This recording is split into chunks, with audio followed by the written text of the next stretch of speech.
சரிங்க பணியாரத்துக்கு சட்னி ஆட்டலான்னுக்குறேன். இது நீங்கள் தக்காளி எடுத்துன்னு உள்ளுக்கு வெளிக்கு திரிஞ்ச நேரம் ஒரு ஆடை வெட்டி கரிசாரு காய்ச்சி தின்னு போட்டுக்கலாம். மிளகா காரம் கொத்தமல்லி எல்லாம் இருக்குது ஆக்காட்டு. என்ன அதை விட்டுட்டு சாப்பிட்றத விட்டுட்டு சும்மா பச்சையோட பசிக்குதுன்றாங்க. ஆக்காட்டு ஆக்காட்டு ஆக்காட்டு ஃபர்ஸ்ட். உங்களுக்கு தெரியாதா? இதுதான் இன்னொரு வாட்டி பசிக்குதுன்னே சொல்லக்கூடாது.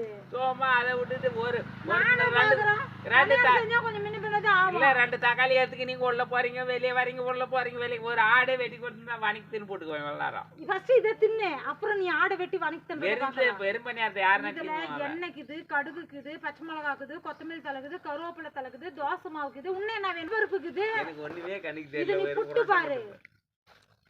சுட்டு போற வழி கம்முனுக்கணும். எதனா மூச்சு விட்டீங்கன்னா டேப் போட்டிடுவோம் வாய்க்கு. போனா போட்டு மன்னிச்சு விடுறோம். பாத்துக்காங்க வேலை இல்லைன்னா இப்படிதான் மிரட்டுவாங்க. வேலை இருந்துச்சுன்னா மட்டும்தான் கரெக்டாக டைமுக்கு சாப்பாடு போடுவாங்க. வேலை